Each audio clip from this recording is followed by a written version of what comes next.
must unite what has been set asunder. We are TFR, Truth Frequency Radio.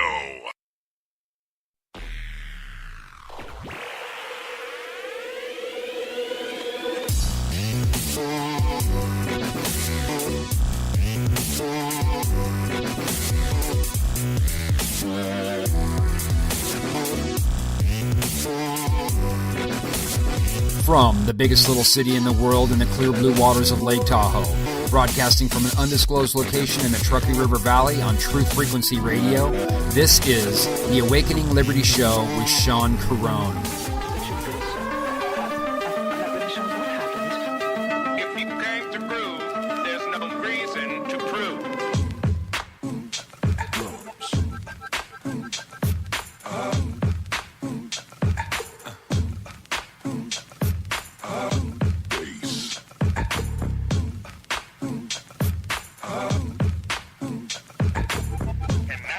Yourself something funky.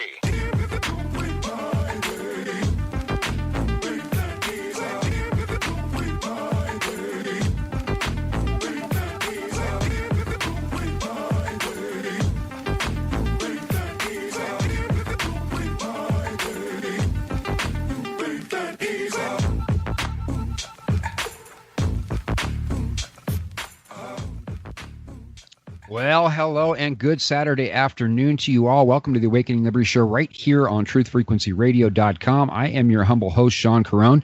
We are live and worldwide, all across America, all around the world. The number to call in is 213-233-3998. Again, that number is 213-233-3998. And also, Chris has, Geo, he's actually got us hooked up with the UK call-in number now. So the UK call-in number is +44.203.393.2871. Boy, they got to dial a lot of numbers over there. But that's great that Chris has got us a UK call-in number, because I know we got a lot of callers over there, listeners in the UK. You can also listen by phone anywhere you are. Make it TFR. The dial-in number for listening by phone is 641-793-7117. And again, that number is 641-793-7117. Coming up in just a little bit, the Awakening Liberty Show right here, we're going to be welcoming back Robbie Davidson from Celebrate Truth to talk about his new films and the Flat Earth International Conference coming up in Raleigh, North Carolina, November 9th and 10th. And we're going to be talking a lot with him. And we're also waiting for Lori Alexander. She contacted me shortly before the program and said that they were digging up her street and she was having her internet was down. So I have given her the call-in number, and hopefully she'll be calling in here shortly. Just monitoring Facebook here, but she doesn't appear to have any internet. So she said, I think, what did she say? She said if she was a conspiracy theorist, she might be paranoid. I said, well, maybe you might be, because why are they working on a Saturday in your street? But we're going to wait for Lori to call in here in just a little bit. In the meantime, today's broadcast contains truth. It may in whole or in part be intercepted, impeded, interrupted, stolen, stored, used, and misused by a broad set of intelligence agencies, hackers, professional thieves, government operatives, and creeps. The Awakening Liberty Show is now being carried live on IPMNation.com, iHeartRadio, TuneIn, and the K-Star Talk Radio Network, plus the Pyramid One Channel 2, WLIR in Australia, and of course on YouTube. We're approaching 5,000 subscribers. Thank you so much for all of your love and support over there on YouTube. And let's see here. Awakening Liberty Store, real quick, stop by, say hello, and use coupon code ALS20. Get 20% off. It's the biggest sale I've ever done on the best non-GMO, made-in-USA emergency food in the industry. Stop by again and check it out. ALS20, coupon code gets you 20% off. We've got survival seeds, water storage, survival gear. Obviously, we've got the food, chicken and beef, all kinds of stuff, lots of veggies, all non-GMO. And obviously, we actually have the largest serving size in the industry. I'd like to start off the day with a prayer. God, I offer myself to thee, to build with me and to do with me as thou wilt. Relieve me of the bondage of self, that I might better do thy will. Take away my difficulties, that victory over them may bear witness to those I would help of thy power, thy love, and thy way of life. May I do thy will always. Father in heaven, fill us with the Holy Spirit so we may experience thy peace. In Christ's name we pray.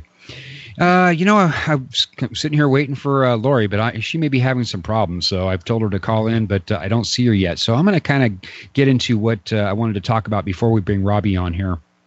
real quick. I put a post up on my page this morning because, everything in the world right now seems so upside down and backwards. And one of the things that really seems to be bothering me a lot is that those who preach tolerance the most are seemingly the least tolerant. It's all over the place. Hypocrisy in motion. This even comes up with the flat earth debate. I have lost so many friends since I actually embraced and started fellowshipping, especially with Christian flat earthers, and still kind of on the fence, although I did put a deal up the other day because I still have some questions that I can't reconcile as far as the flat earth goes. But I'll tell you what, I'm more flat than I am anything else. I don't believe anything NASA says. But these people who preach tolerance, all of a sudden, just because I might believe something different than they do, they're all, up in arm, calling names, just harassing, attacking, this, that, and the other thing. It's absolutely crazy. And it's really getting tiresome. And then obviously here's another example, okay? At issue right now in the media hubbub of the week, we got ESPN's Jemele Hill, host of SportsCenter, who, by the way, I've never liked her. I don't think she's a good broadcaster. I don't like her sports commentary at all. She's got a job for two reasons. One, she's a woman. The other one, she's African American. But she wrote a series of tweets earlier this week calling out the president for racism. Jemele Hill says on Twitter, "Trump is the most ignorant, offensive president of my lifetime. His rise is a direct result of white supremacy, period." Next tweet, "The height of white privilege is being able to ignore his white supremacy because it's no threat to you." Well, it is a threat to me, she says. Donald Trump is a white supremacist who has largely surrounded himself with other white supremacists.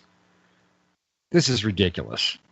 And then, I'm no fan of Donald Trump. Everybody knows that. And then he responds, ESPN is paying a really big price for its politics and programming. People are dumping it in record numbers and should be apologizing for untruth, which I completely agree with.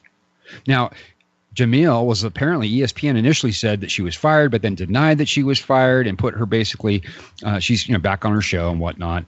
Trump is now saying, hey, this is a fireable offense, and I would agree. And so would ESPN.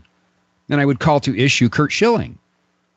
He was an all-star pitcher and one of the highest profile baseball analysts on ESPN. He was fired a while back because he drew intense criticism. Well, they said for promoting an offensive commentary on social media. Well, he didn't actually do that. He responded to a post of an overweight man wearing a wig and woman's clothing with parts of the T-shirt cut out to expose his chest, and it said, "Let him in." And again, here's this transgender deal. And all he did was comment on it about the fact, and actually thought it was ridiculous that North Carolina had to pass a law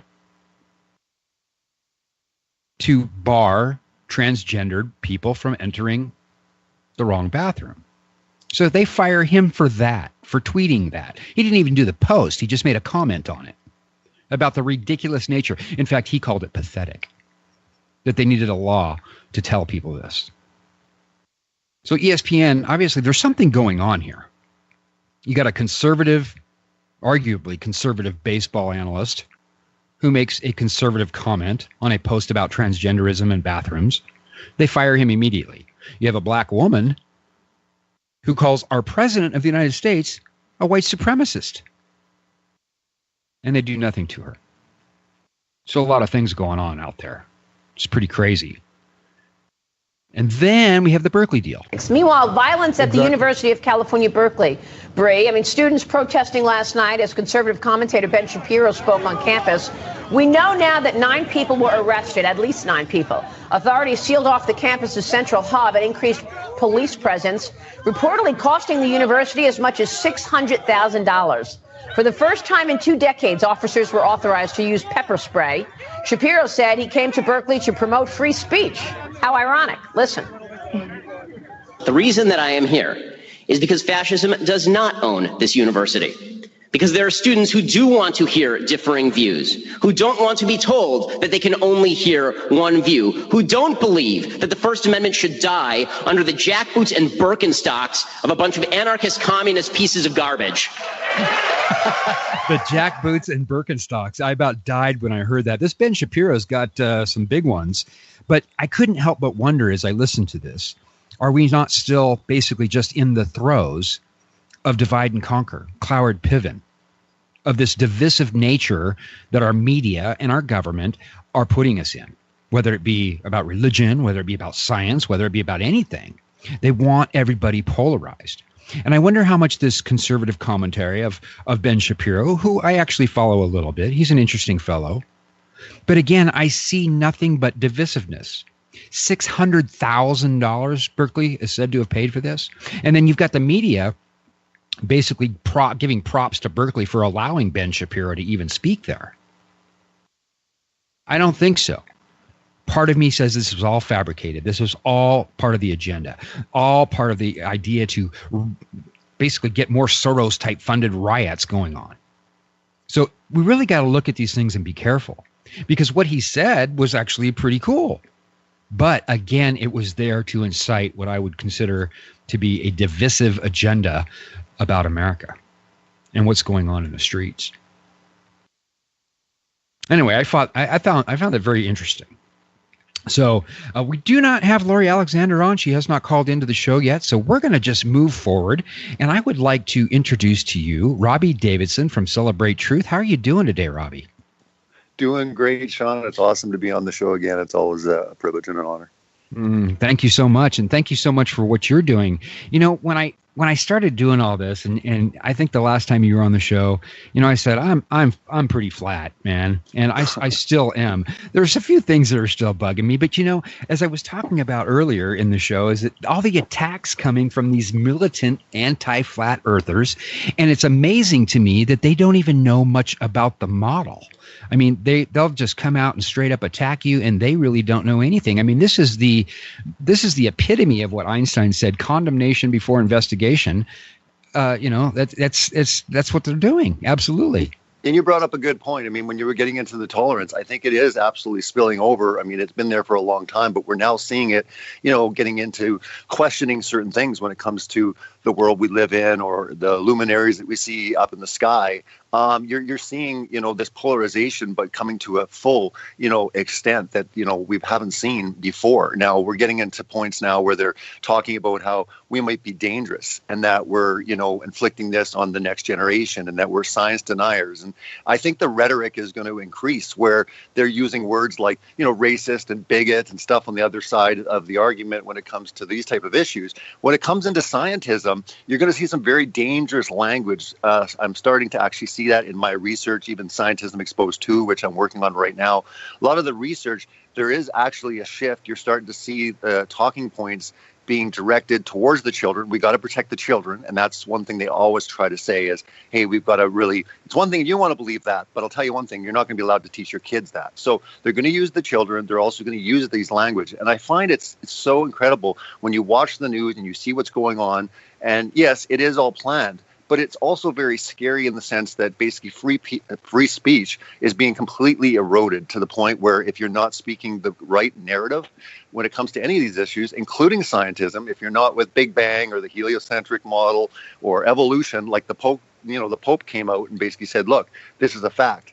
You can see how basically everything is merging together, and they're using scientism. Even when you were bringing up the transgender debate, they're now starting to substantiate it using science. I mean, Bill Nye, you know, on his Netflix show, you know, Bill Nye Saves the World. What a crazy title that is. No kidding. But he comes out and he says, look, he goes, it's scientifically proven now. There's no scientific facts. Nobody comes forward showing the evidence. He just says, it's now scientifically proven that we're discovering that there's more than just two genders. Well, you know, in all of the stuff that he did in the past, he definitely showed it through the, you know, XY chromosomes. But now nothing is being presented. It's just people nod their head and they say, well, the scientists, they're smart, so they must be figuring something out. You know, they're always figuring out new stuff. We're stupid in the past and we're getting a lot smarter in the future. And this is the narrative. This is the evolutionary narrative that you're seeing. You're seeing this now with everything. We're evolving. We're evolving in sexuality. We're evolving in morality. We're evolving. And this is the type of construct that we're seeing. But scientism is coming along and is basically putting that stamp of approval on that no one can debate with. Well, like, that's science. You can't debate that. So I find that scientism, and I say this, and I've said this many times before, it's like a Trojan horse that moved in, not as another belief system or an ideology. It moved in under fact and proof and reality, when indeed it was nothing more than a very evil agenda and deception, and it's deceived a lot of people. And it's spilled over into even health and wellness, Robbie. I mean, when you look at vaccines, I mean, my vaccine stance is very, very open, and I'm very clear about the fact that I believe that they do harm, that they are causing harm to millions and millions of people. You know, we're going to have autism rates, they're saying by 2032, if something doesn't happen, 1 in 2, and 80% of boys. Yet for me to come out and say that I have concerns about vaccines and I choose not to vaccinate my child because of those concerns, because of science, because of people who have actually done the research and have convinced me that they are dangerous, have come out and tell me, oh, you know what, you should slit your wrist, cut your throat. You're a danger to yourself, to your kid, and to humanity. That's ridiculous.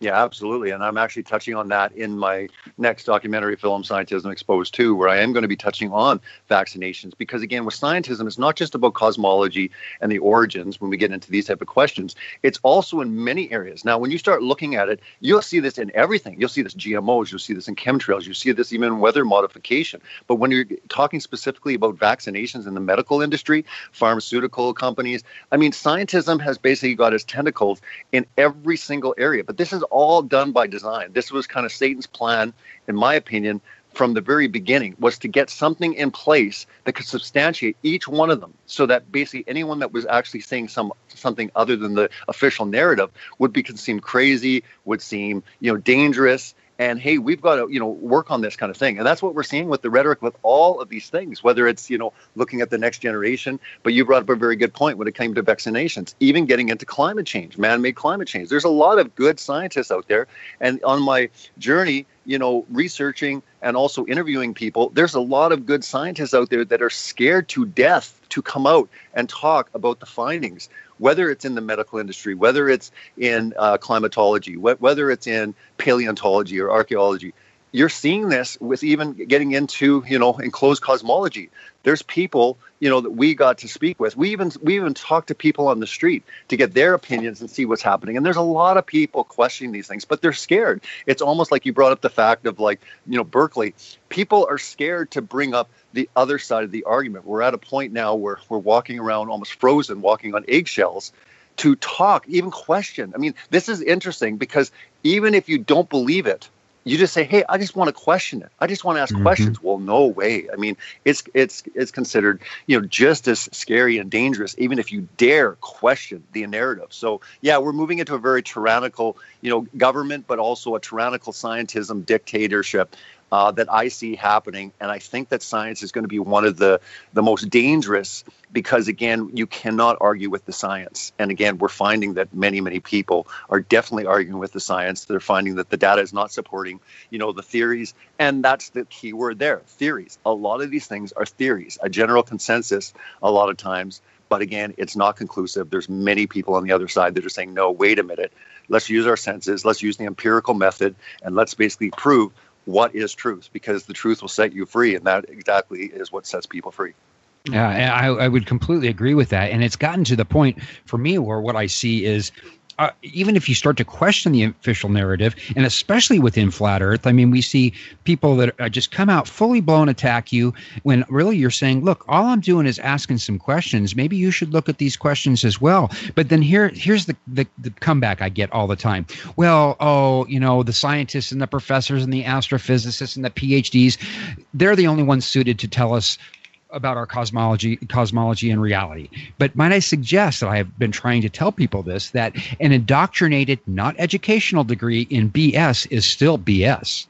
Sure. People should be smarter, especially in the truth community, to look at the different levels and say, but that's like saying that the official NIST report, they're the conclusive ones that said, yep, obviously the steel melted and the building collapsed in 9/11, right? Again, It was the scientists that came forward. It was these guys that basically came forward and verified the official report.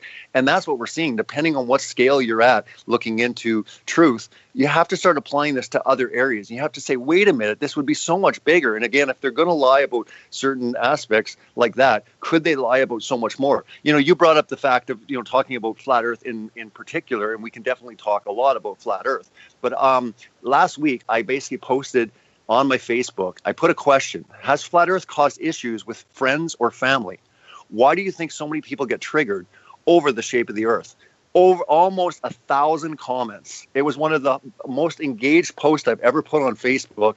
And I mean, it's still going today. Like, there's still comments and there's discussions going. But so many people on this issue alone. It's one thing, with vaccinations. It's another thing, climate change, and have the debate. And people are very, polarizing, and they get very upset. But with this issue, it's not that they just get upset. I mean, there was a case in Canada, I think a year and a half ago, where I think it was a stepfather and daughter, or whatever, got into an argument about the shape of the earth. Well, he got so enraged on the other side, the Globe Earth defender, he threw a propane tank into the campfire, and it almost exploded. Well, the fire department had to be called in, and they did a big article on it. I mean, you can look this up.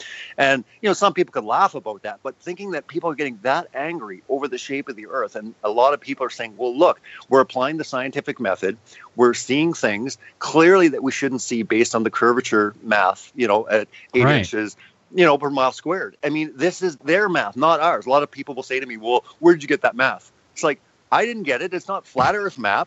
You learned it in high school, man. It's called trigonometry, Pythagorean theorem. Exactly. It's right there, right? But the thing is, we're starting to see this with the technology. And again, you're seeing with a lot of the excuses. And I find it interesting I've been in this now just over 2 years. And I find it interesting. I was almost in a way worried when I began this. It's like, oh, wow, they're really going to bring the big guns in. They're going to bring all these new, arguments. We're seeing the same stuff over and over. Like, there'll be a new show, or Bill Nye will come out and he say, look, boats go over the horizon. Duh. And it's like, what?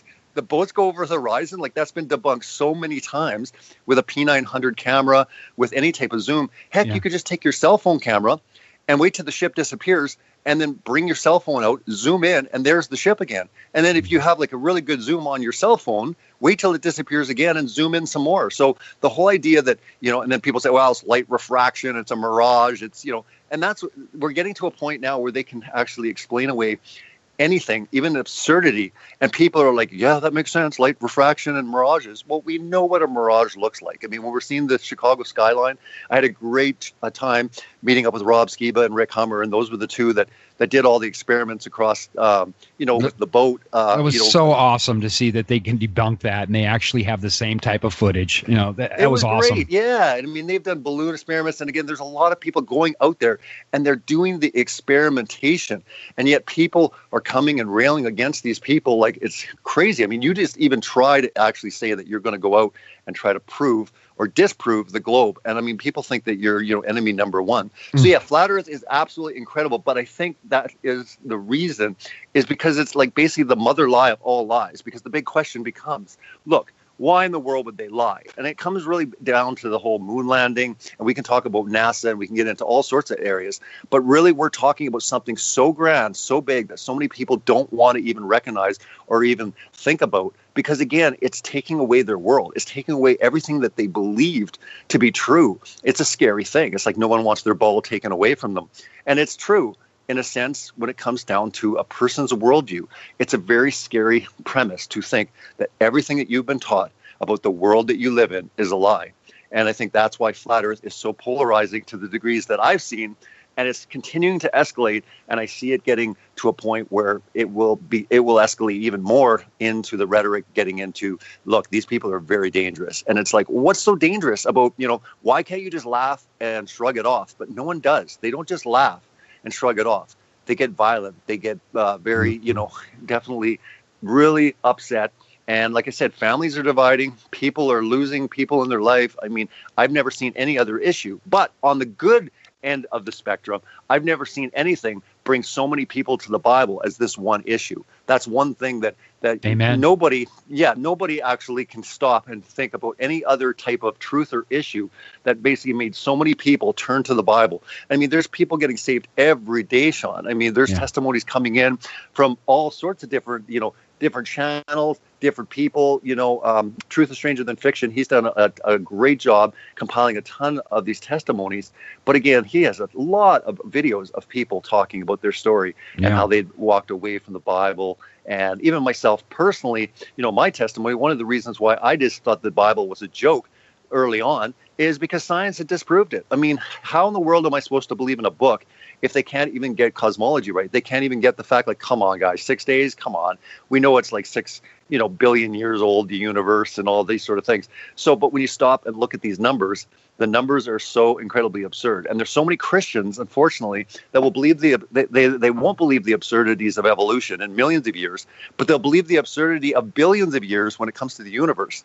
So the same guys that lied about the millions of years have lied about the billions of years away or whatever. Again, we're talking about the same type of premise, but again, it's the root of everything is aligned with the Big Bang cosmology, where it all began in this supposed Big Bang of nothing, right? That's where we have to go back. We have to start from scratch. We have to investigate it from the start.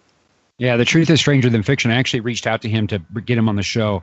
We're going to book him sometime. We actually may have to do a pre-record. And bringing up the fact that there's violence around this, I've had a couple of pilots who were both former military who were going to come on the show to talk about their views about flat Earth and talk about what they do when they fly and the fact that they don't really have to adjust for any curvature when they're flying at altitude. Both of them actually called me and said, I can't do it. I've been told to stand down.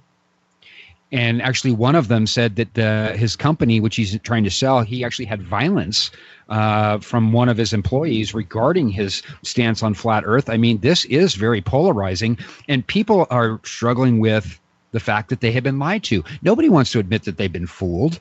And this is crazy to me, the whole thing. Yeah, I mean, and I remember that show that you were talking about where you kind of said, you know what, I'm just going to come out and say, yeah, you know what, I believe in it now. I remember the day that you actually were kind of tossing and turning. And even if you still do have questions, the point is that the mountain of evidence that is kind of, piling up in support of the fact that, yes, they've lied about everything. Hold on, Robbie. Yeah, we're going into a break. We're going to pick this up on the other side of the commercial. Sure. Everybody stay tuned. We got 3 minutes.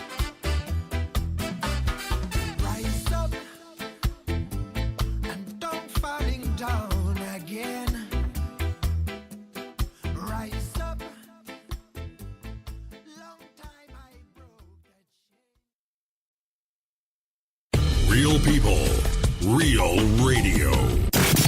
Wherever you are, make it TFR. Truth Frequency Radio.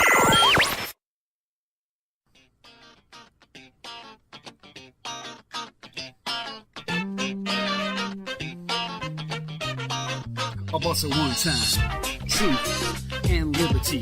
Fighting the new world order and the tyranny. The Awakening Liberty Show with Sean Caron.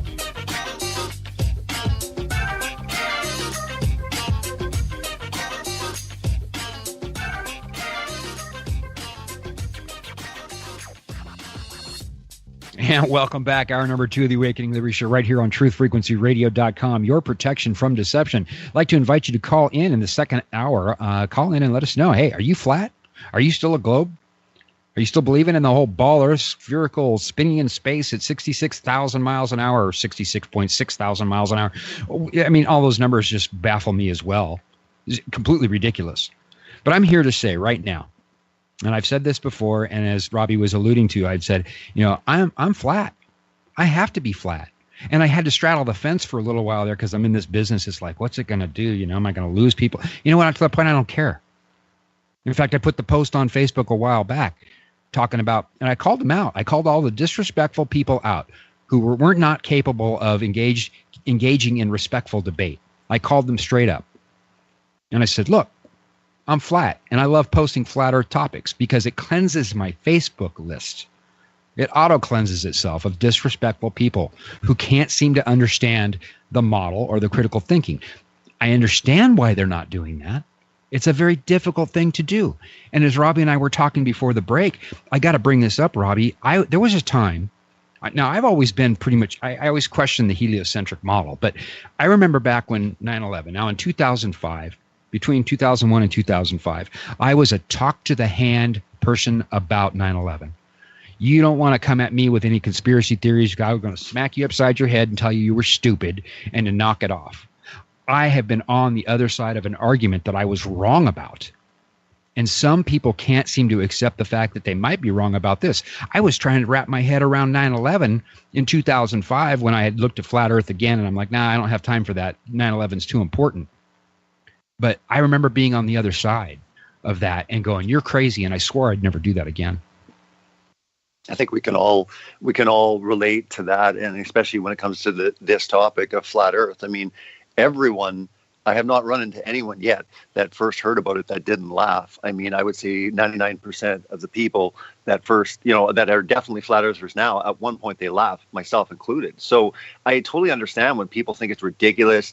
They don't want to give it the time of day. And that's where we have to have patience. That's where we have to be loving, speak the truth in love.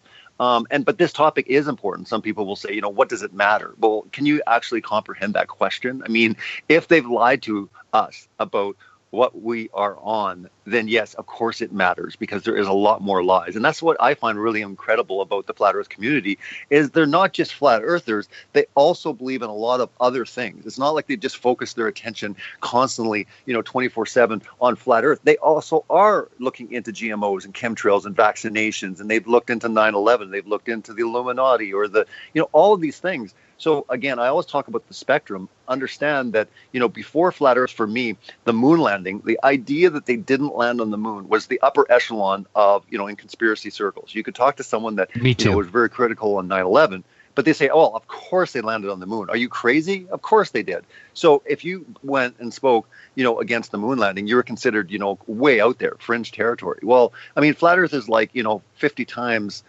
further than the moon landing in people's eyes. So I understand that a lot of people are hesitant. They'll look at it. They'll think it's crazy. They're just like, no, they'll throw out all this math and physics and different things. But again, when it comes to using the real scientific method, going out and proving all things, like it says, in scripture, this is exactly what's being done. And I find flat earth so incredible, because you can come at it three different ways. You can come at it from a biblical point of view. You can just look at the Bible and say, look, if I'm going to take the Bible literally, like I do when it comes to Genesis, and I believe that God created the world, the way he said it, the order he said, in the time that he said it, well, then I have to apply this for other verses of creation. I've run into, Christians before where they've said, well, you can't take every verse literally. I'm like, well, for sake of argument, let's just talk about creation only. Because some people like to sit there and say that, a verse that says that Jesus is the door. Well, he doesn't have hinges, does he? And I just kind of roll my eyes. I'm like, but if you want to play that game, let's just go back to creation. Let's find all the creation verses,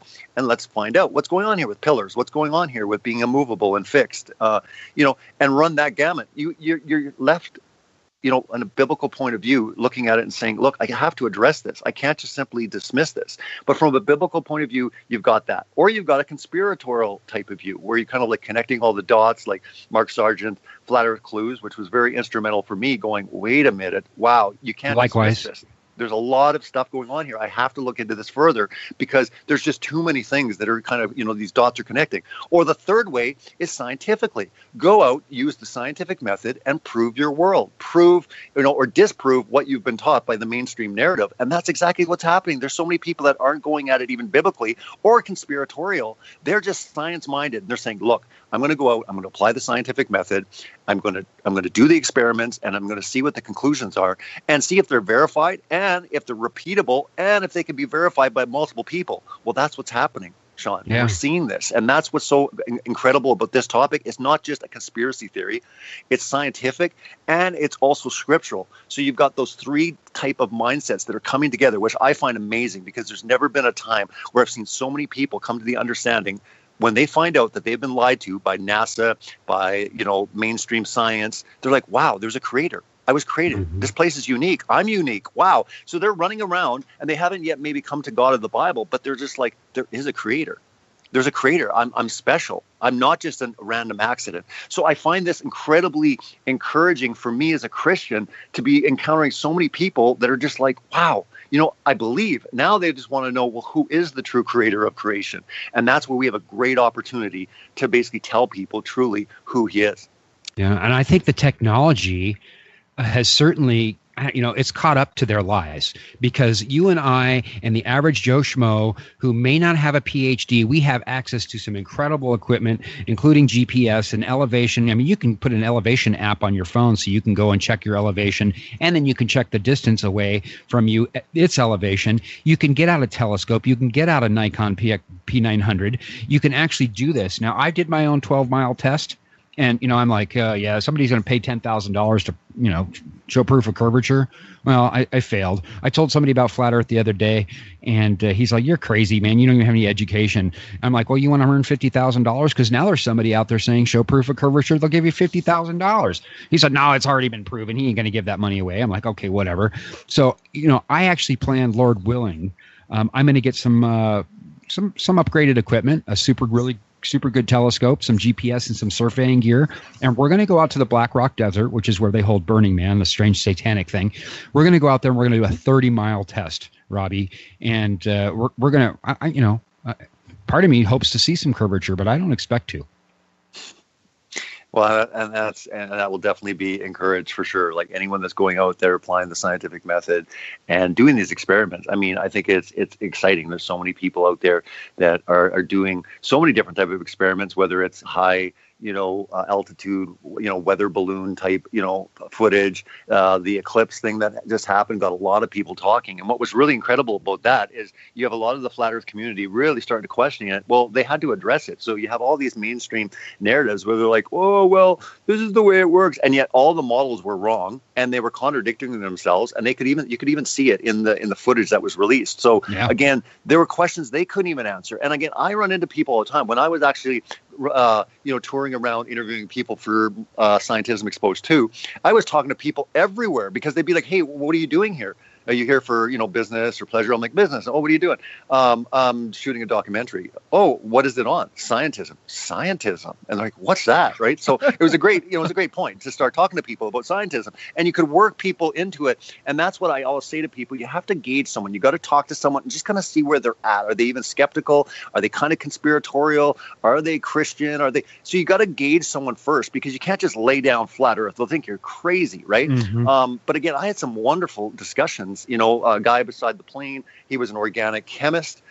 We had a great talk. And I mean, he was very suspicious of a lot of scientism and a lot of stuff he's even seeing in his industry. Another guy started talking about, it was about a 4-hour flight. It was from Toronto, I think, to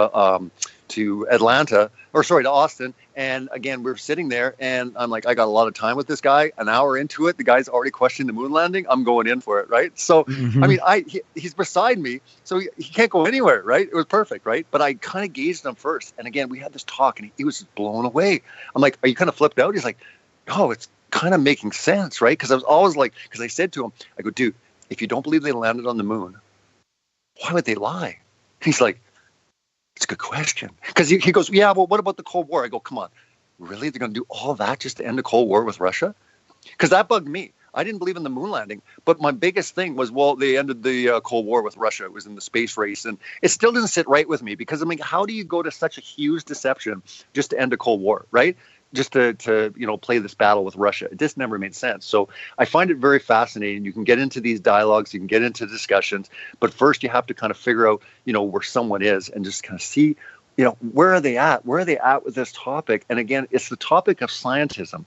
And that's why I think it's so important, especially when I came out with Scientism Exposed, is because I wanted to come out with something that was a tool, really, to tell you the truth, that people could get in people's hands that wouldn't give Flat Earth the time of day. But if there was one thing that made them think, going, huh, really? And I said this on the plane. One thing I put in Scientism Exposed, I said to him, I said, don't you find it weird that in the 60s and 70s, they went 240,000 miles? Think of that. That's 250,000 miles away in the 60s and 70s.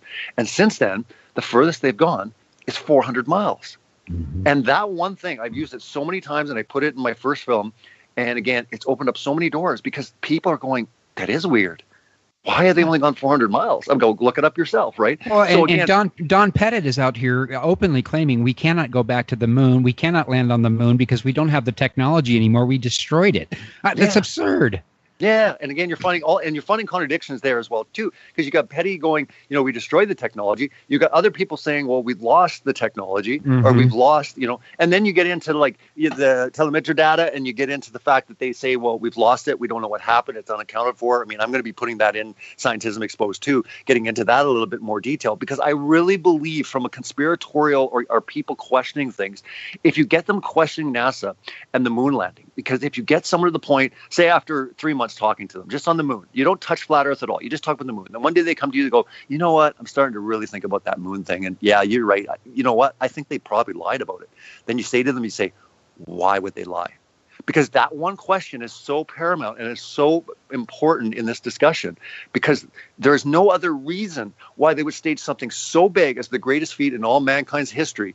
Something had to be massively large. And again, when you stop and think about it, what about to get that picture? What about to seal the deal, to show people once and for all there were no more debates? Because up until that point, if you go before the 50s, even if you go into the early 1900s, even into the late 1800s, there was a debate raging like crazy. There was a lot of people talking about the fact that they were not, 100% when it came to a lot of things. You've got a lot of amazing people like Robotham, and you've got Carpenter, and you've got a lot of great, I would say, the greats that were actually bringing up a lot of scientific data to support the fact that, wait a minute, we have to question this. We can't just run with this. But again, to me, it was almost like getting that picture and it was solidified. Yet now we're finding out that, all the pictures are all renderings and composites, and that we don't actually even have, a video of the spinning Earth anywhere in existence. The Copernican paradigm, I mean, it was just blindly accepted, and it was actually, they just promoted it and promoted it and promoted it. And your point is eloquently put, because the blue marble that everybody points to and goes, there's the Earth. I got a couple problems with it. Number one, it was on Apollo 17, which obviously we can't fly 238,000 miles away. They couldn't have gotten a picture. My other problem with it is obviously we've got Mr. What's his name? Neil the Snake Tyson saying, that it's actually pear-shaped, but the picture is obviously spherical down to the pixel. Yeah, oblate spheroid, he says that it is, because it's, bulging, at the equator. And, you're hearing all these things. So, again, it's got a lot of people just looking into it saying, well, someone's lying here, obviously. I mean, you have all these different accounts. But, again, when we use our senses, when we use, basically the eyes, the ears, our senses that God gave us, and we go out and we actually look to the world. I mean, no one has felt the movement of the Earth ever, and again, we're going at such incredible speeds, and again, the one big thing you'll hear from everyone is gravity. Well, what about this, and this? Oh, it's gravity. Oh, what about that? It's gravity. And again, gravity. Well, I find it interesting that gravity is the construct that holds every one of these theories together, yet gravity is the most unscientific thing there is. Mm-hmm. I mean, it cannot be proven at all. It's never been seen. It's never been measured. It's never been tested. Nothing has run through the scientific experiment. They can't even give you a comprehensive explanation on gravity. You'll find contradictory statements when it comes to gravity itself. Talk to 5 different scientists and ask them what gravity is. They'll give you 5 different answers. So again, it's just interesting that basically gravity always gets thrown in there. Well, it's gravity. Oh, it's gravity. It's gravity. And that's not what we're seeing when it comes to, our senses, when it comes to applying the scientific method. But again, if you're looking at all these things outside of it, and you're looking at the fact that, wait a minute, I don't believe that all governments are good and they want to just look after me and they're just, good-hearted people, that there is kind of a sinister nature to our world. If you look at it from a biblical point of view, and that Satan is the god of this world, like the Bible does teach, that he would have his tentacles in everything, in institutions and education, and specifically when it comes to what I call the Trojan horse, the one that was not detected. Sure, we understand all different ideologies, different religions even. Well, here was a religion that came in that no one saw as a religion. It is a religion. It's probably one of the most sinister religions because it comes in masquerading under truth and reality. So it took the guise of science, which people, science is good. Science is great. I mean, it's wonderful. God gave us science, didn't he? That's what we all say. But yet it moved in as a Trojan horse, and it just went in and no one detected it. And now we've got to a point now where the wisdom of the world are the scientists. They're the ones that are coming out, Right. And again, I always sit there and say something is wrong with the world. Okay, it's almost like as crazy as talking about that there's 80 different genders now. When we have the greatest minds for science, when it's like, oh, there's a big issue, we need to get a really good smart guy on the news, they get Neil deGrasse Tyson or Bill Nye. Seriously, stop people and think about that. If this is the greatest minds of our time, what is it going to show in the history books? I mean, start waking up and applying, the true scientific method and understand that we are being duped. They're laughing at us. They're using entertainers to entertain us, to keep us distracted. The Hollywood-esque type models that are put in place, they're not even credible scientists anymore. They're actors, I mean, Bill Nye is not even a scientist, yet he gets called on to talk about climate change or vaccinations. Bill, should we vaccinate children? Of course. It's scientific, of course. You got Penn and Teller doing things about vaccinations, just telling people they're stupid and that vaccines are plenty safe. It's ridiculous. And then let me ask you this. I want to digress just a little bit, talking about Bill Nye and Tyson. Now, obviously, Tyson does this little routine where he drops the mic and says, "There's gravity." Okay, but now this is an educated guy. Okay, what about density and buoyancy? I mean, you're going to talk about a theory and something we can prove. Density and buoyancy obviously made that mic drop, but he's promoting science fiction or theory as fact, and this is happening. This is happening to children before they even have a chance to form a critical thought. Now, do you think Bill Nye just has a degree in BS, or do you think he's been compartmentalized to where he actually believes it, or do you think he is complicit? I think when it comes to Bill Nye, when it comes to Neil deGrasse Tyson, they're not at all aware of anything. They honestly think that anything other than what they were taught is silly. I think, the whole compartmentalization thing, the more people that are in on it, the more risky it is. I mean, think about it from a point of view that the more people you include on something this big, someone's going to squeal, someone's going to talk. So I honestly think that this is kind of what the Bible says, that Satan has blinded the eyes of those that can't see. Anyone that's resistant to Christ is open and susceptible to his will. So what I'm saying is I think a lot of people are just completely brainwashed. They're just delusional in the sense that they're going along. They were taught that. I mean, his father taught him, or his teachers taught him, and their teachers taught their teachers. And this is kind of in place for so long. Satan doesn't even have to try anymore. Most people that we run into, they're not part of the deception. They just laugh at us because they think we're silly. We think it's so far out there.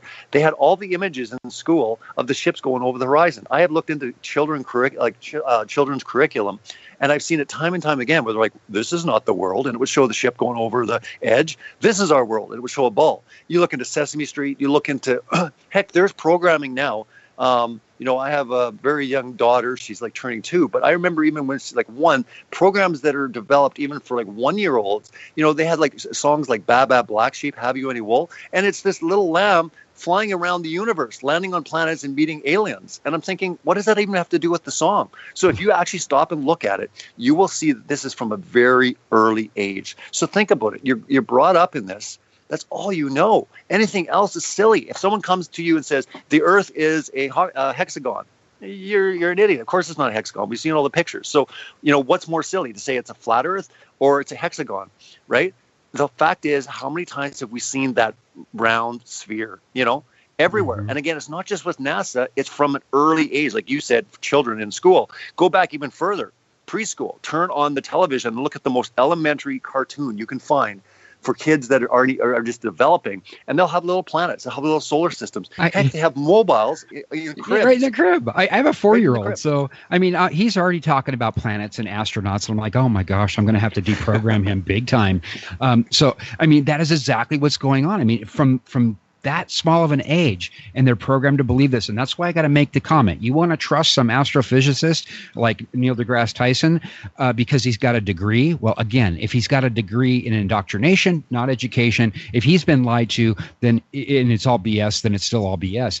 I want to bring up a couple things here, which my wife actually brought up to me a while back when we had Daryl Marble on. In fact, Daryl Marble is going to hopefully join me in the Black Rock Desert next spring, and we're going to try to do a 30-mile test. Speed of the globe, orbit, 66.6 thousand miles per hour. Curvature in 1 mile squared, 666 feet. The Earth is on a 66.6 tilt. The Earth's axis of rotation and its plane of orbit around the sun is 6.6 degrees. The polar circles are located near the poles of the Earth at 66.6 north and south latitude. Distance to the nearest galaxy is 11.7 million light years away. 11 plus 7 equals 18. 6 plus 6 equals 18. The list goes on and on and on, Robbie. I mean, I could go on here for 20 minutes with all this. True. And I mean, you could say but 1 or 2, and that's one thing. But when you have that many number sequences, and again, the Bible's very clear. What is 666? It's the number of man, right? And what does God say about man and man's system, the world system? It's foolishness to him. So again, this stuff is so out there to God. If you read the Bible, it's very clear that he says the wisdom of the world is foolishness. And time again, we're seeing it. But I always go back to Romans. I mean, Romans 1 is very clear. He said that he made creation very clear for people to know, and it's evident there's a creator. Well, if you're Satan and you know that the number one way that God is revealed to creation is through creation itself, what would be your number one assault? Getting people believe a distorted view of creation. Satan cannot twist creation. He can't bend it. He can't morph it. What he can do, though, is make you believe lies about creation. He can say, hey, guys, yeah, I know you don't feel nothing, but you're actually spinning around at, 666, kind of thing. He can give you these numbers. He can give you all this absurdity. And we go, yeah, that makes a lot of sense. And definitely it makes sense to man's mind because man is hostile towards any type of idea of a God.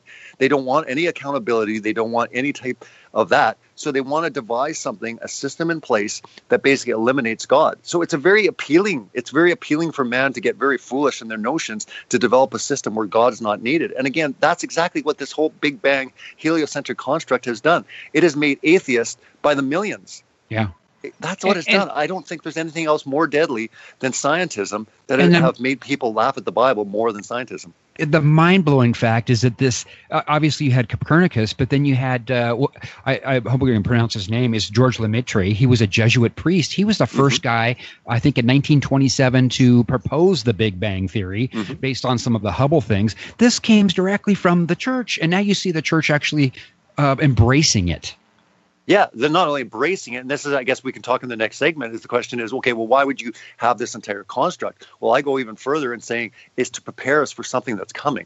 And I honestly, personally believe that aliens have a big part of this. Media, everything is pushing us, even scientism. These credible scientists are coming on board and they're saying, even Dawkins was saying it, that, it's very likely that there were an evolved species out there that planted us at another time. So what I'm saying is the narrative is going to start shifting where it's going to get very spiritual and it's going to get very back into the origins where all these missing links that, again, that's another thing when it comes to evolutions, all these missing links that aren't there. These things one by one will all get solved. But I believe that the alien deception, in order to have aliens in the first place, you have to have a Big Bang heliocentric cosmology. You have to have universe of 8 trillion, times 50 galaxies of Earth-like planets, orbiting everywhere. I mean, they show us these pictures, of like, say, 9 light years away. Well, I tell people this times the next time you see a photo or a discovery, understand that 1 light year is 7 trillion miles. And I mean, just think of that figure, right? Like the figure of even a billion is an insane amount of miles, but you're talking trillion. But each one of these, you're hearing crazy stuff like, 42 light years away. I mean, 1 light year is 7 trillion miles. Just let that soak in. How in the heck are they seeing stuff that far away? Yet they'll say, oh, well, we've got special lenses like the Hubble telescope. We can see magically, into universes and into the past. Turn it around and take a picture of us. Sure, and they never will. And the fact is that they're not only saying they're seeing far away, they're seeing back into time. They're seeing it's like they have time machine technology now with their lenses. Hopefully Nikon, might be able to give us a time travel lens sometime in the future. They gave us the P900. Maybe they can give us one that we can see, 20 years in the past. But this is the ridiculous notions that NASA is selling to everyone. And again, it's not just NASA, it's all the space agencies. And I say this all the time. You have to think beyond the fact, but if they lied about this, Russia would expose them. Russia and the US, they're all in on this because again, Satan controls the world. Satan controls all the governments. This type of thing. He's been given dominion. It's a temporary dominion, but he's been given dominion to run the world because man chose to walk away from God. We chose independence, and that's been my preaching for the longest time. Folks, it boils down to something really, really simple. Okay, man chose independence. Now God, through free will, has given us an opportunity to either choose the way of the adversary or choose Him, and that's what He's doing. That's pure and simple. What's going on? Before we go into break here, we got so much more coming up. So everybody, stay tuned. Nikola Tesla. Today's scientists have substituted mathematics for experiments, and they wander off through equation after equation, and eventually build a structure which has no relation to reality. Nikola Tesla, I think it's an awesome quote because it really sums up what today's scientists are doing, because they're forming this reality, this construct, this fantasy of scientism, and it's important that we all wake up and see what's going on. I mean, it's time to wake up and smell the coffee, brothers and sisters. We'll be right back. Stay tuned.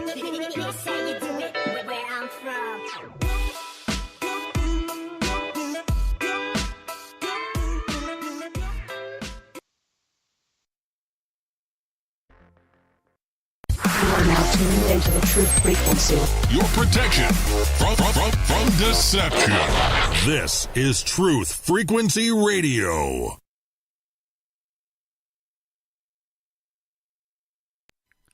Hi, everyone. This is Sean from the Awakening Liberty Show.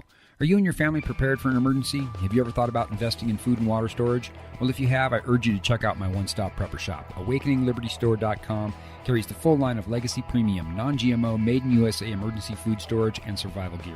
Folks, I've tried them all, and Legacy Premium is the best I've found. Boasting the lowest cost per pound, the lowest cost per calorie, and the largest serving size in the industry, Legacy Premium is simply the best. Not to mention it was voted best tasting in blind taste tests, and I personally concur. Shop AwakeningLibertyStore.com and use coupon code PATRIOT for a special listener discount, or call me personally at 775-276-4046. Once again, AwakeningLibertyStore.com.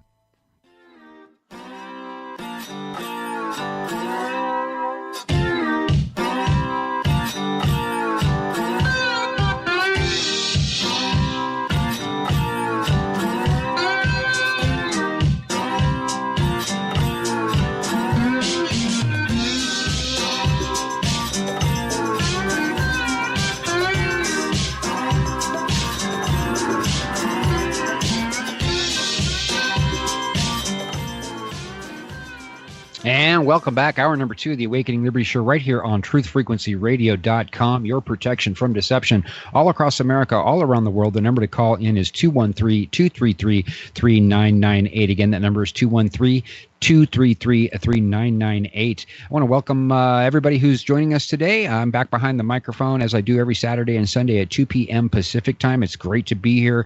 It's great to be talking truth and sharing truth. And I just wanted to mention that flat earthers, we're not idiots. We are, for the most part, very compassionate, respectful people, number one. Number two, we are engaged in legitimate debate. We're asking legitimate questions. And many of us who have the ability to do so are engaged in the scientific experimental method. We are not finding the results based on their data.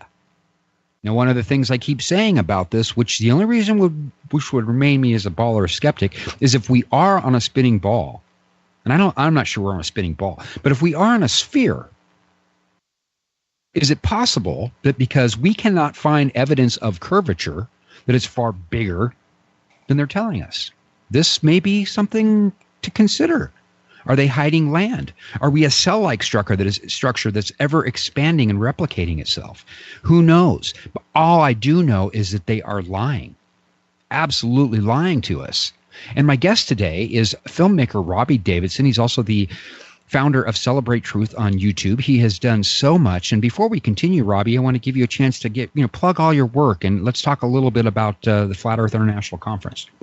Sure. Yeah. My channel on YouTube is Celebrate Truth. You can just go to youtube.com/Celebrate Truth, or even just Google Celebrate Truth. You'll find all my stuff. But I've been doing stuff on YouTube for about 2 years. I've got about 280 videos. I've done about 6 different documentaries. Most notable would be The Global Lie, Scientism Exposed, and Impossiball, which was my last documentary, which is doing incredibly well. It's almost at 300,000 views in 3 months. So it's doing very well. And again, it just proposes this question, and it brings in a lot of stuff. I've included ODD stuff in there as well. So he's got a lot of the questions a lot of people ask, and it was just meant to put in there to probe a lot of these type of questions, also show the impact it's having on much of people that are looking into this discussion. So it's been extraordinary, and I'm gearing up for Scientism Exposed 2 to come out, actually premiering at the conference, Flat Earth International Conference, November 9th and 10th. So it will be on the last night before the Flat Earth Awards, the 2017 Flat Earth Awards. Mark Sargent and Patricia Steer will be hosting after the premiere of Scientism Exposed 2. So I'm really excited with Scientism Exposed 2, because this time around I was able to hop on a plane, do a few trips, and meet up with some really amazing gentlemen, not just with enclosed cosmology, but getting into paleontology, archaeology. Dr. Aaron Judkins, he's done a lot of work. He's climbed Mount Ararat, where Noah's Ark supposedly, rested, and doing a lot of digs there. He's done a lot of uncovering, showing the lies that were taught about dinosaurs. So incredible stuff that you can look forward to with him. Joe Taylor has done amazing stuff as well that we were were able to sit down with and speak with. He's done a lot of uncovering when it comes to the flood, when it comes to giants, the fact that they're hiding giants. And the reason that they're hiding giants with all these fossils that are being found all over the world is because it doesn't fit with their narrative when it comes to evolution. So we're seeing the evidence support the fact that they're lying. So we can take the same type of idea and apply this to cosmology.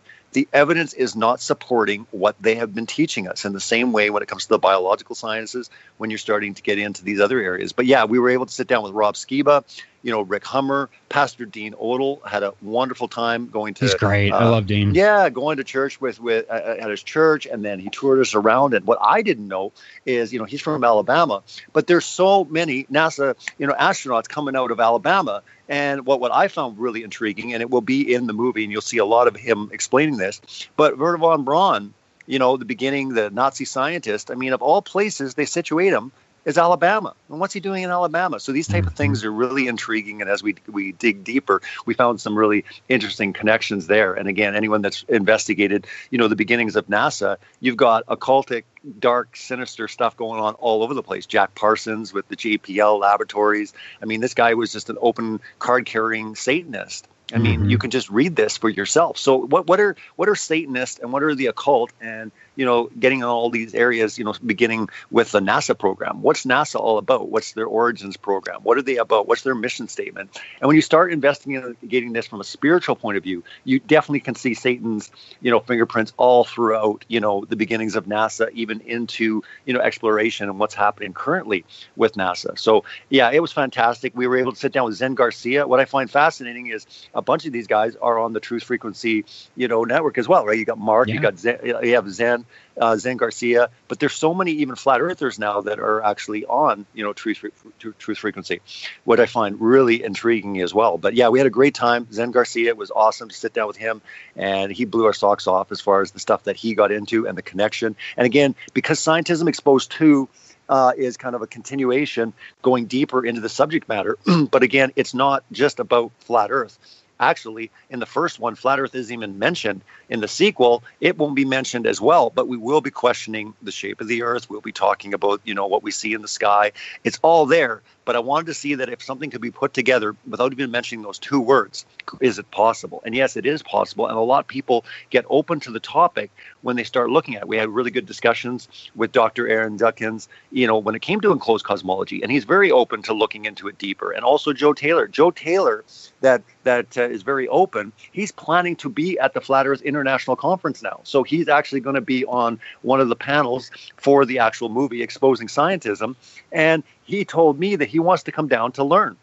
He definitely wants to talk about areas of scientism where he's uncovered they're lying. But also he's coming to learn because he's like, you know what? It wouldn't surprise me if they lied. So he's not yet a flat earther, but I'm going to say right now, by the end of the year, I think he will be, because we had a wonderful discussion off camera.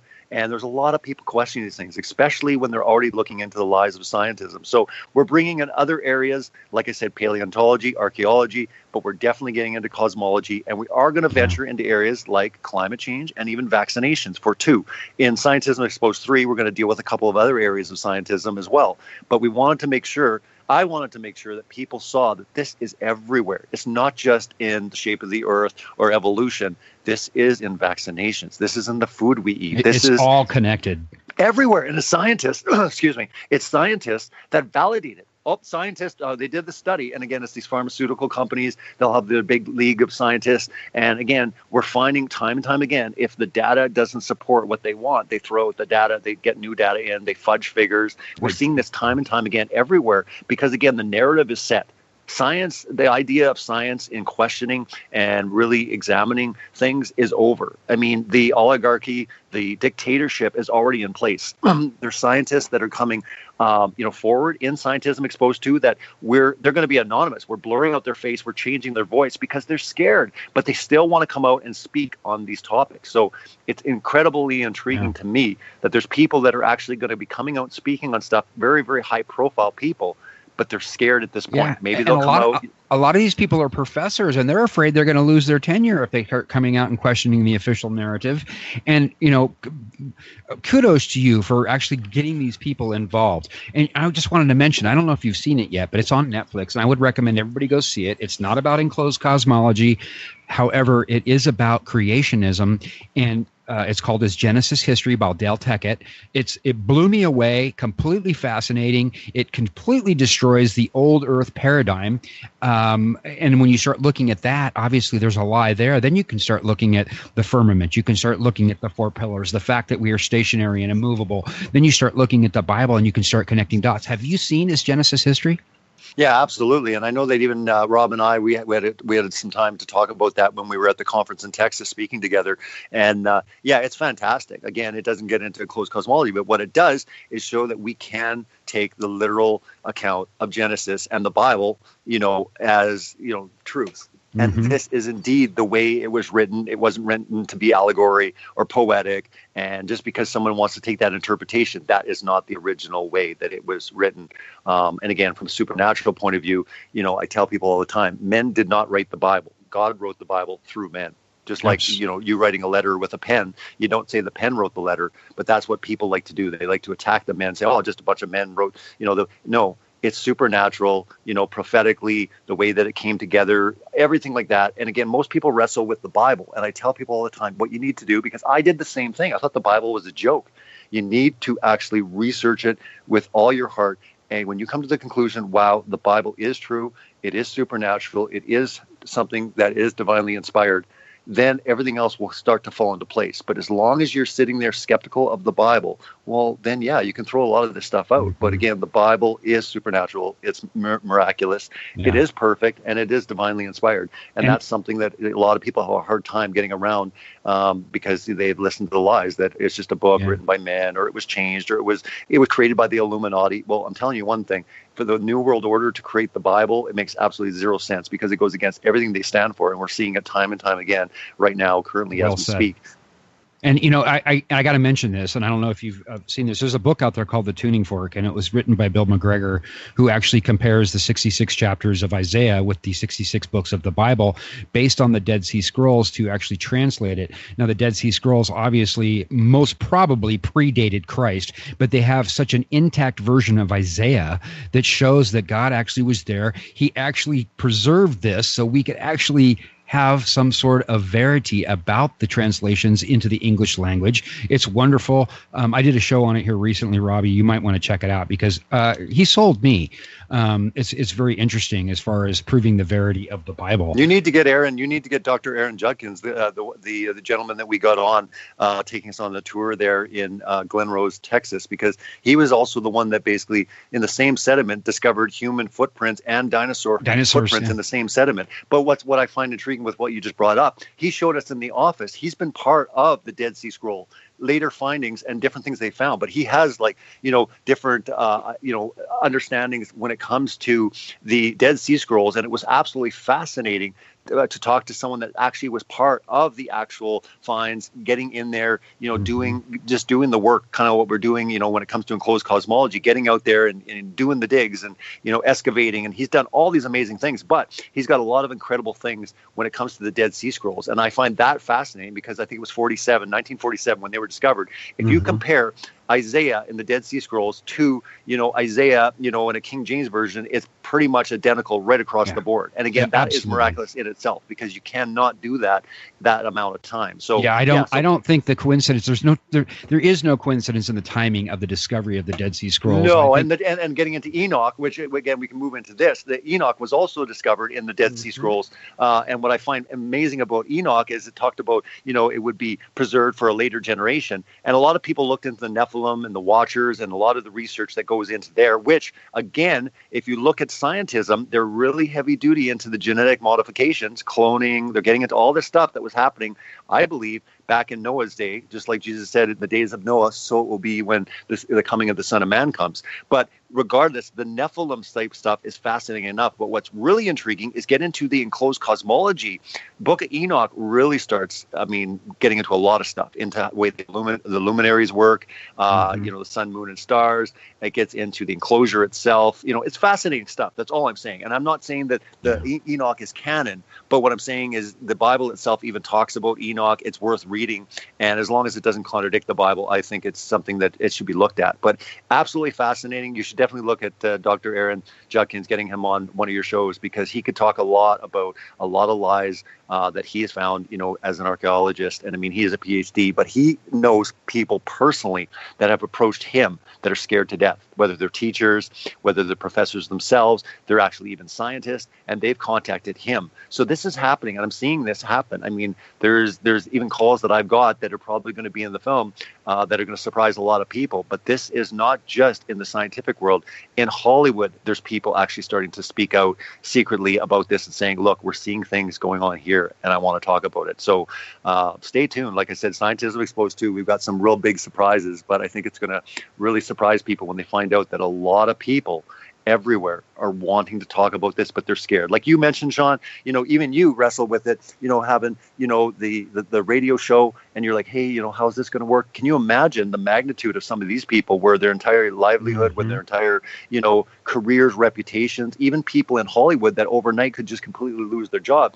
I'm just saying, one by one, people will be brave enough, they'll stand out. And when they stand out, what's so cool about it is when you take a stand, Sean, a bunch of other people are going to take a stand because they said, you know what, he did it, I'm going to do it. That's what happened to me. When I told my testimony, a lot of people said, you know what, it gave me courage to come out. If you're willing to do it and put your name on the line, I am too. So every single person that goes out, does a YouTube video or blog or anything that you put your name to, you're encouraging a lot more people to say, you know what, and there is strength in numbers, and that's what we need. We need a lot more people just coming out. And whether you believe it or not, that's not the point. The point is you're okay and you're willing to say, you know what, I'm fine. Let's question this together.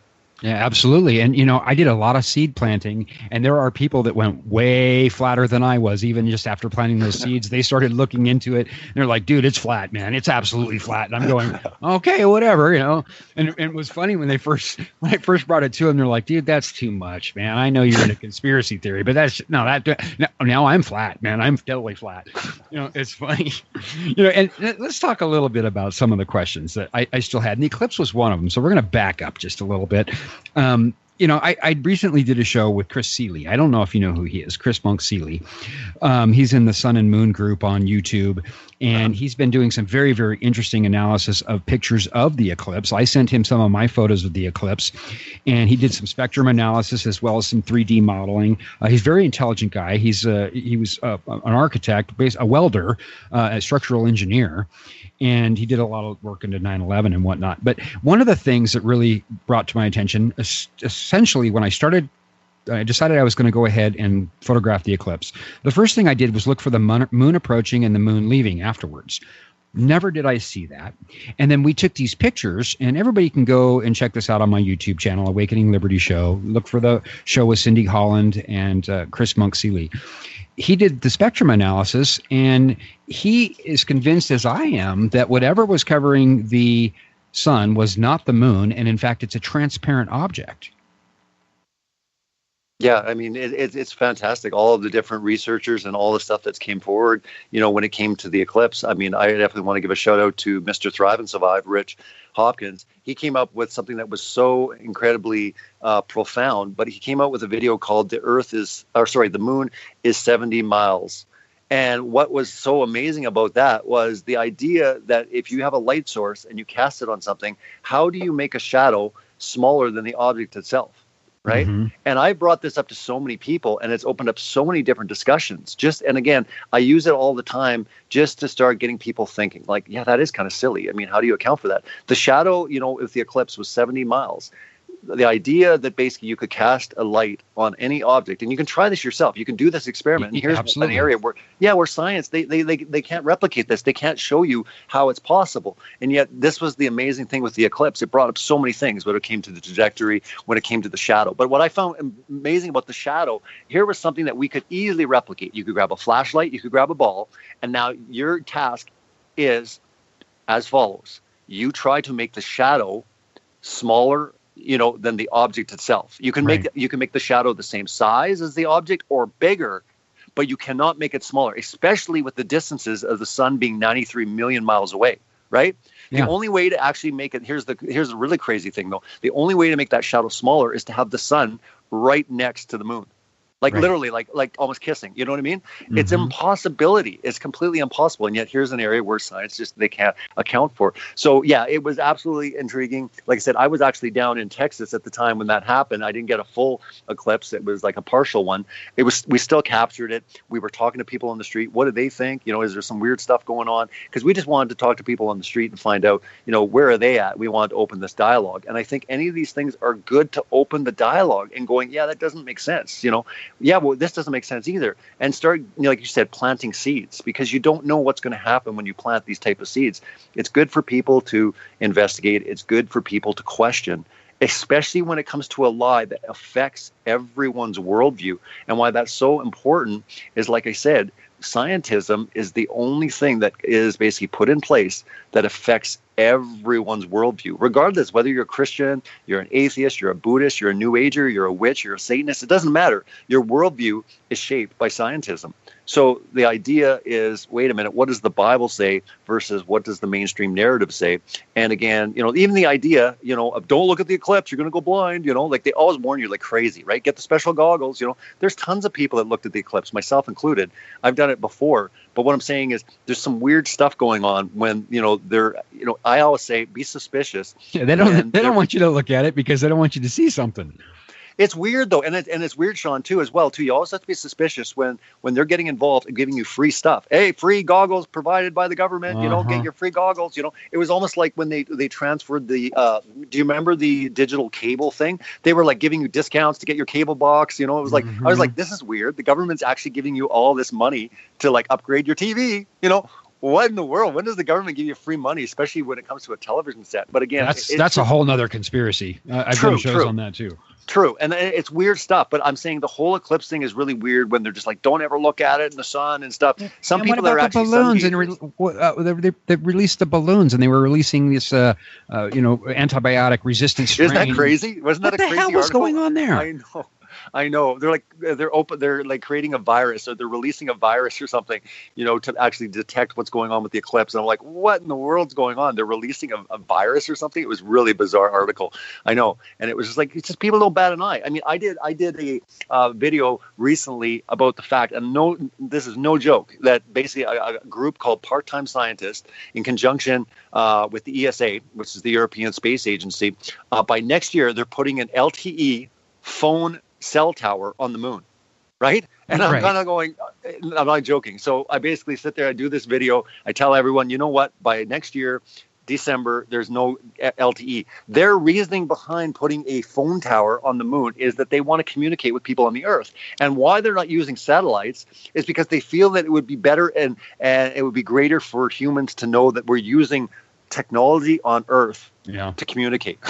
And I'm like, seriously, that's your reasoning? You're not going to use your infrastructure? Satellites are a heck of a lot closer to the moon than an LTE, phone tower. But this is the ridiculous stuff. People are actually, it doesn't matter what NASA or scientists discovered when it comes to space. People just eat this stuff up. They believe it. And again, I think it's important that people are coming out and saying, let's expose this. SpaceX and Virgin Galactic. Well, these guys aren't NASA and these guys aren't government. These are private space companies. If you look at the history of these companies, 2003, you look at an article. Yep, 2004, we're going to the moon. Yep, we're going for sure. And then you read in 2004, yep, got delayed. We're going in 2005. And then it'll be like, in 2007, we're going to be taking the space flight. We're doing, it's now 2010. No, now it's 20. Constant. Jaron did a really, really good video on it where he just went right through and showed how from way back, they have just delayed. But they're saying, yep, for sure, 100%, we're going there. Well, here you have a part-time. Here's what I want, Robbie. I want somebody to do a verifiable circumnavigation of the globe, north to south, pole to pole. Not going to happen. Did you know the recent one that happened? Basically, they did they were going to do it, and if you look at the data, they stopped, they went across, and they still was awarded from circumnavigating north to south. If you actually look at the last expedition that was supposedly done, look at the actual data. It's totally not north to south at all. It's all over the place. Mm-hmm. Nobody is going to go over it because it can't. And again, with 2017, with all this technology, if they can put satellites up in the thermosphere withstanding temperatures like that, don't give me the excuse that it's too cold in Antarctica to fly over. That's Absolutely. ridiculous. It's ridiculous. It's an utter lie. And again, they want us to rely on the blue marble from Apollo 17 when NASA already says we can't go past low Earth orbit. But in 1969, we went to the moon and went 240,000 miles on technology less sophisticated than your current cell phone. iPhone 3. It's actually a little bit less than an iPhone 3, the 3G. The 3G had more megahertz power than the Apollo. Now think of that. Stop and think about that. That was like the original iPhone, or the actual edition afterwards. We're talking a megahertz power in an iPhone in the beginning of the iPhone stage had more megahertz power than the Apollo. The idea that they went to the moon, people need to look into that, because here's the reality. They've never gone. They never can. They never will be able to, because it's not possible. It's just something that it's hard for people to wrap their head around, but it's at least worth it. Life's short enough. Why don't you just look into it?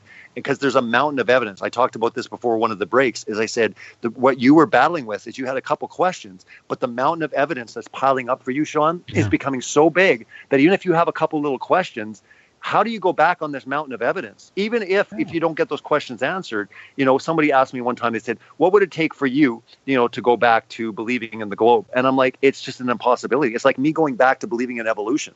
I can't do it. I can't do it There's either. no transitional fossils. I mean, like what I'm saying is there's so many problems. It's not just one. And that's the thing. When we're getting into enclosed cosmology, when we're getting into the heliocentric, when we're getting into eclipses, there's so many problems that say there's 50 things. All 50 of those things need to be addressed, which they can't be.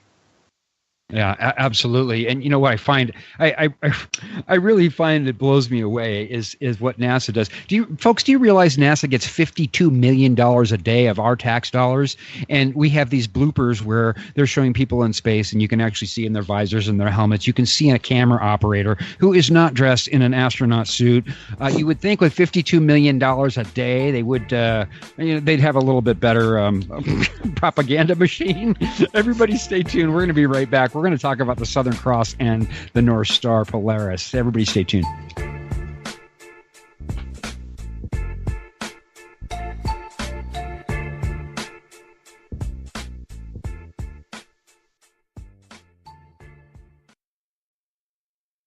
You are now tuned into the truth frequency. Your protection from deception. TFR. Truth Frequency Radio.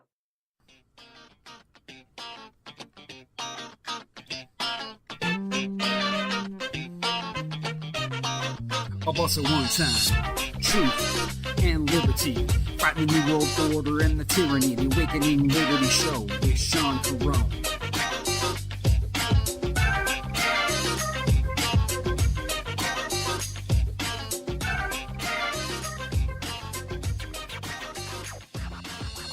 And we are back. Final segment of the Awakening Liberty Show right here on truthfrequencyradio.com. My guest today is filmmaker Robbie Davidson and founder of Celebrate Truth on YouTube. Also, he has organized a massive event in Raleigh, North Carolina, November 9th and 10th, the Flat Earth International Conference. Who's going to be there, Robbie? We got a really great lineup. We got Rob Skiba, we got ODD TV, we got Patricia Steer, Mark Sargent, Jaron Campanella from the YouTube channel Jaronism. We got Bob Nodell, Globebusters, also Jonathan Christopoulos, the Morgal. A lot of people know him by the Morgal. David Weiss, Deep Inside the Rabbit Hole. We got the Controversy 7, Emmanuel Lakonga, Carly Medrano, Pastor Dean Odell, and Mr. Thrive and Survive, Richard Hopkins himself. So it's going to be really awesome couple of days doing a lot of different type of different sessions, and we've got a lot of great surprises planned. Yeah, I planned on being there, but it just did not work out financially, nor I just took a job too, and I'm just not going to be able to get the time off. But next year, I'm definitely going to go and be a part of it.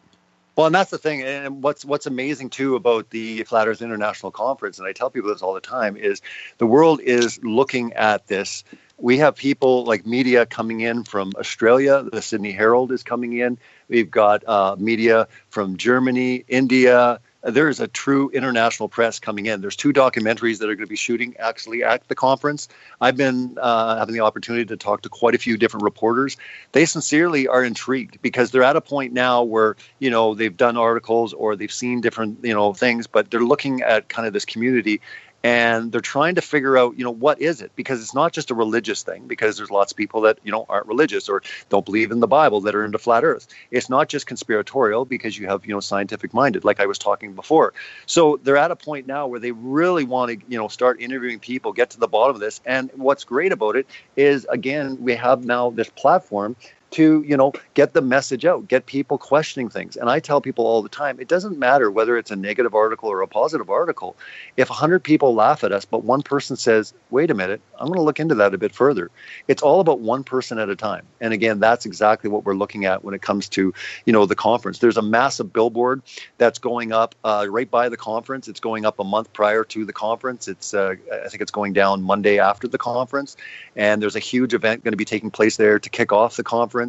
It should be live streamed as well, so everyone can kind of see as far as the kickoff itself. The live stream tickets right now are available if you go to fe2017.com, just FE as in flat earth, but fe2017.com. If you go to the tickets, we have live streaming on right now. The early bird is $17 for both days. And then after October 15th, it goes to $27. The conference itself is sold out. The tickets, like I said, the demand was absolutely phenomenal. Already looking in for next year, it's going to exponentially grow. There are a lot of people, and we're finding out more and more people. Even the people that have contacted me or reached out through the conference, there's a lot of people looking into this issue. I mean, there's entire churches, there's denominations, there's meetings that are going on, there's sport teams, there's sports stars that are coming out. But again, like I mentioned before, but there is, like I said, there's people in Hollywood right now that are starting to come out and talk about this in every spectrum. What's really fascinating is in the next few years, we're going to have some really big surprises, because there's people that are just kind of, they're wrestling right now. They're pretty much there, but they're worried, whether it's their livelihood, it's their careers, their family. They're worried, for different reasons. It's going to take a few more people popping out, and again, more people will get brave and come out with this. So I find it absolutely exciting, because again, this thing is just getting bigger and bigger. And again, if this was so ridiculous and it could be proved in 3 seconds why we're a bunch of morons, this would not be gaining the traction it is. And I think that's what's stumping and making people question things, is they're like, wait a minute, all these people can't be stupid. They just can't. Right. There must be some other. Maybe there's a spell on them or something. But they all can't just be dummies. And we can't just call them. We can't dismiss it and just call them a bunch of morons. These are the stupid people that live on Earth. Something else is going on, and I find that really encouraging, because again, there's some really bright minds that are going to be doing some amazing presentations at the conference. And again, this is an opportunity. Like I said, one of the taglines is 500 years in the making. This has never happened before. This is the first International Flat Earth Conference, and with everyone coming together with the amount of expertise and stuff that they've brought, whether it's experimentation, whether they've looked into the science side, or they've looked into, like, Pastor Dean Odell and even Rob Skiba, looking deep into the biblical, getting into the Hebrew and Greek, and really starting to wrestle with a lot of these things. It's making a lot of people think. It's making a lot of people wake up and at least start the journey. And again, even with Scientism Exposed, I get numerous amounts of people saying that it helped them so much, just cracking that foundation and start their journey. If it was one little thing that was said, they're like, that is weird, I'm going to go look. And then again, they just start their journey for themselves. Because again, I always say, don't listen to me. I have to say that I've been blessed with eyes to see and ears to hear, and I've come to this and many, many other truths, and have come to realize that we are being lied to on a massive scale, and that there is an agenda to kill God. There is an agenda to kill intelligent design, and there's a lot of lies being told to further that agenda. Let me ask you this, because Chris Monkseely and I actually shared thought on this. We're a little concerned by the fact that it hasn't been, well, NASA's been relatively quiet about all of this, except for their little entertainers out there. But here's something: they have not squashed this. They have not come up with any more CGIs. They just have not squashed this. I mean, do you think that possibly this whole thing is being let out of the bag slowly, and that eventually that they are going to kill the ball so that the New World Order, the Luciferian agenda, can come in and do the whole alien invasion thing? And, oh, yeah, NASA's been lying to you for years. They're going to say that, this has got to stop. We're going to give you peace now. We're going to give you utopia. And NASA has been this criminal organization along with the American government and the Vatican. Do you see that as possibility? I mean, it's always a possibility, but I say in the likelihood of them just coming and saying, hey, by the way, we lied about evolution. That was all, in the same way, talking about evolution, when it comes to this discussion, sure, it's a possibility, and it could be like Satan's plan B in case. But here's the reality. If the creator wants to start revealing the creation to his people, who could stop that? Right? I mean, you can try, you can run around damage control all you want, but there's only so much you can do. You got to remember, like I said before at the beginning of the broadcast, you can't twist reality. You can make people believe lies, but once people stop believing the lies, what is your, what do you have? What do you have to assault people if people aren't believing the lies anymore? So again, if the true creation is being revealed, which I believe it is, and I believe it's like for a time, Darwin and evolution was kind of, everyone zeroed in on that. But now it's like stage 2. God's like, okay, I'm going to open up even more. I'm going to make it more clear for people to see that I exist. I really believe that for a time, Satan was allowed to kind of, allow people to believe all these lies and make creation look, a lot more distorted than it was. But now the reality is coming out that people are starting to see the true, reality of creation. And who can stop that? Like I always sit there and say, like, you can't have any infiltrators, you can't have CIA, you can't have anyone stop that. All you can do is now start enforcing, making things more draconian, making things, a lot more strict in that sense. So I think the rhetoric, just like they will when it comes to, vaccinations, or climate change deniers, they'll get into more of that rhetoric, like these guys are science deniers, these guys are kind of dangerous, they'll get into that language. But as far as anything that NASA can do at this point, you can't. I mean, what can you do? Because again, everything is going to be discounted. So I really don't see, me personally, and again, this is just me personally, I don't see mass awakening of this at all. I believe that it still will be very, very small. When God starts to reveal things, it's not like the whole world just wakes up to the reality. And even if they did, they still would reject him, the Bible says. The world will still reject the true creator, even if he makes everything evident. It's the sad reality of man's heart. Yeah. And that's a whole other discussion for another time. Yeah. But the reality is that he will basically give that opportunity there. And for people that want to look into it, it will be revealed. Now, the question is whether they want to submit and turn to him or not. But as far as Satan or NASA or the New World Order having any power, no, this just prolongs it. It basically said their timeline was going along. It's almost like the internet gets introduced and it kind of slows them down for a bit. And then they start getting control of the internet. Then all of a sudden, some new technology comes along. Al Gore's really regretting inventing the internet at this point. Al Gore creating the internet. Yeah, that's another funny one. But the whole idea when it comes to it, I think that technology gets introduced, and yes, it can be used for good or evil. But the plan is that you got to remember we are on God's timetable. We're not on Satan. Satan does have his timetable, but it always gets thwarted or it gets slowed down. And I always say, be thankful. No matter how bad the world gets, understand that if it was 10 years ago that the world ended, you might not be going to heaven, right? So the idea that God's long suffering, that he loves, he desires that no one, be, lost. The idea that it's on his timetable and he wants to allow it, but his creation being revealed makes total sense, that he would allow for a time men to devise all their foolishness. But he's like, you know what? I'm kind of done with this foolishness. I'm going to show people how foolish it is. And if you talk to anybody that's into flat earth or enclosed cosmology, they now look at the spinning heliocentric globe not as just another theory. They look at it as silliness, nonsense. Isn't that intriguing when God himself says the wisdom of the world, their theories, their wisdom is foolishness? And yet when you come to a literal point of view when it comes to a biblical created order, you look at all these things that are being presented, NASA and their little images, and you're like, that's so silly. My kid could draw that better, Why is it so silly to us? Why aren't we just looking at it going, well, they're really trying? They're not even trying. It's almost like it's in the rule book that they can't even try. It's like, how they put stuff out before they're going to do it? Right. It's almost like they're not allowed to really go to that level of degree. They don't need to. Like I said, it's been put in place. People, if they would stop and just give it like even a weekend, most people would probably break out of this, but they won't. It's like going up to someone and saying, the moon's made out of cheese. Will you spend the whole weekend and look into it? I'm really sincere. They'd be like, no, I got no time to look into cheese. So when you say flat earth, that's why it's important that we start bringing up questions about evolution, about vaccinations, about the moon landing. Yeah, we bring in everything except flat earth. Yeah, we talk about all these topics and get them tracking, because the minute they start going, yeah, there is something suspicious there. You think they lied to you? Yeah, I think they're lying to me. Why would they lie to me about vaccination? I don't know, man, but you think they could be lying to you about anything else? Yeah. Maybe. Exactly. That's the question I always ask people. Absolutely. And here's one other thing, and I'm going to direct this to my good friend and colleague out there who is a conspiracy realist, Ralph Epperson. And this is a question that comes up to a lot to me.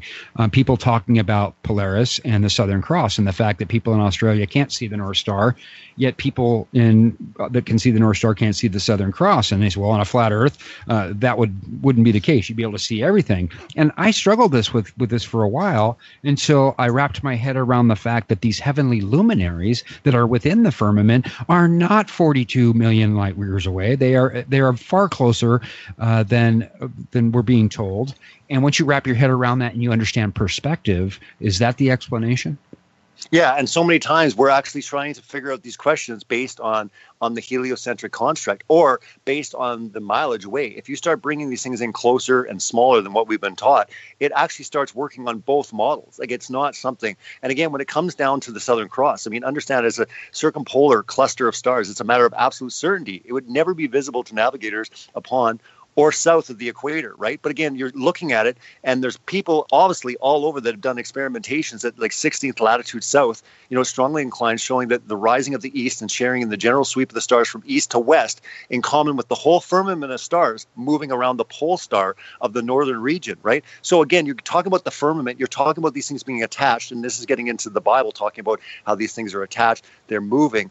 Again, it comes down to the different models. But what I find intriguing with that one question, and it's been brought up to me numerous times, because I was doing an interview a couple of weeks back with the Power Hour, and one of the questions got into this.